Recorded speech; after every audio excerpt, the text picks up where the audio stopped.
What's going on, guys? Today we're taking a look at OCPC's Micro PC Case. Now, as you can see, this is an open frame PC case. It features support for full-size ATX power supplies, up to a 240mm radiator, AIO, whatever you want along the back here. Full-size graphic support, and I mean, as you can see, I've already got the build here looking nice. There's not a lot that you can't do with it. Obviously, it is open frame, as you can see, so you have to worry about dust and things like that. But personally, for me, in using it, I haven't noticed as much dust as I do in like normal box cases like the one over here. Simply being, when they get, when the fans are going, obviously the dust's moving around, but if you turn your PC off, what happens? Airflow stops, dust falls. It's going to settle wherever it falls. Depending on how long you leave your PC on or off for, it may not pick back up when you turn the case back on the next day. So it may just, if you turn your PC off every night, the dust may just settle. Whereas with this, when you turn it off, it's still kind of floating around the room a little bit. So dust is still a concern, but for me, and what I've noticed personally, is it's not as big a concern as a lot of people may think it is, because it's open and it's out there.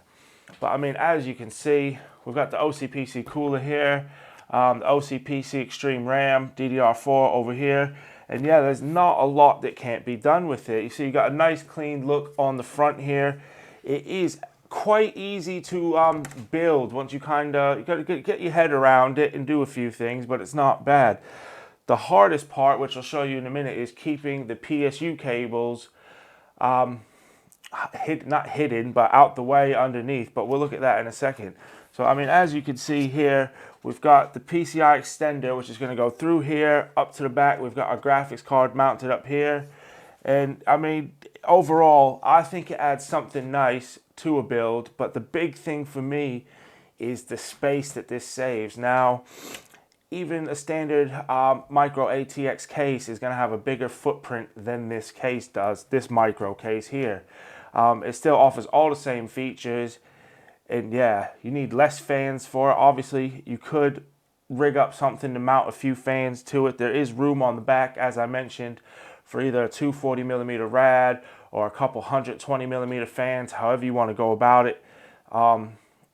Extra fans aren't really needed, but again, if that's what you want, that's what you want. So you can do that. But I mean, if we turn it about a bit, hopefully you guys can see, we've got our full-size ATX PSU there, which is quite nice. As you can see, it fits the full size. There's still plenty of room for the cables. This is what I meant about keeping the PSU cables out the way. It's open here. Now, this is great for when you're building in it, but when the build's done, it would have been nice maybe if they would have included some sort of panel you could put here to go ahead and kind of close this off so you can't see it. Obviously, for the purpose of this video, I've gone ahead and zip tied up the cables I need. Obviously, I'm using an NVMe SSD as well, so that reduces the amount of cables. I don't need the SATA power cable or the SATA data cable, whatever you want to call it. So that's 2 less cables already needed right there. So when you're building in this, you will want to think of things like that and how you can reduce the cables needed. But as you can see, we've got the main 24-pin ATX cable.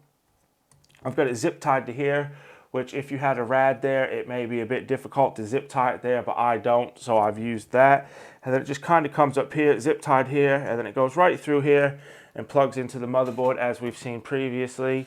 So it's not a big deal. Again, PCIe and EPS cables, little hole right here in the tray here, that even if you had a radiator here, you should still be able to slide them cables up through. They're going to come up through here at the top. We've got the EPS cable plugged into the top of the motherboard here, and then of course the PCI cable, power cable plugged into our graphics card. As you can see, the PCI mount is quite nice. It puts your graphics card on full display if that's how you want it, looking that way. Of course, it is also worth recommending that depending on the size of the graphics card and whether you worry about graphics card sag or not, you could install your graphics card as normal. You don't have to put it in here. You don't have to use the extender cable. There's still more than enough room to install your graphics card on the motherboard as per normal.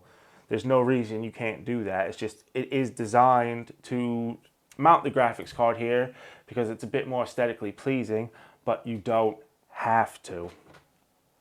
Again, this PCI extender, I don't know, it's a bit hard to see, but as you can see, it is a triple slot. So you can fit up to a triple slot graphics card here.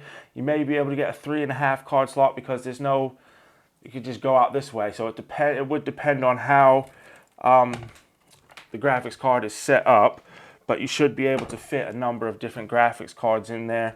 Again, nice triple slot. Makes life easy. And just one more time around the front, as you'll see, like I mentioned, we've got the 24-pin cable comes right through here. You can't really see it that much. It's not that big a deal.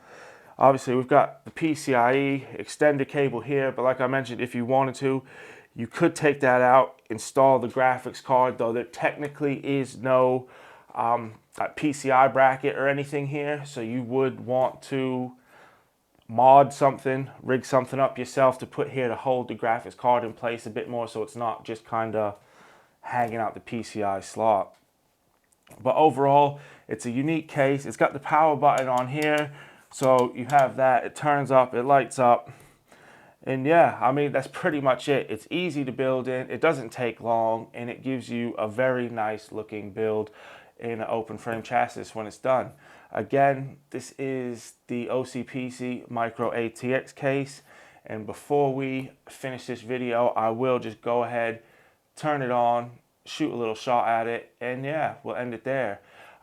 As always, thank you guys for watching, and please stay tuned in the future for more content.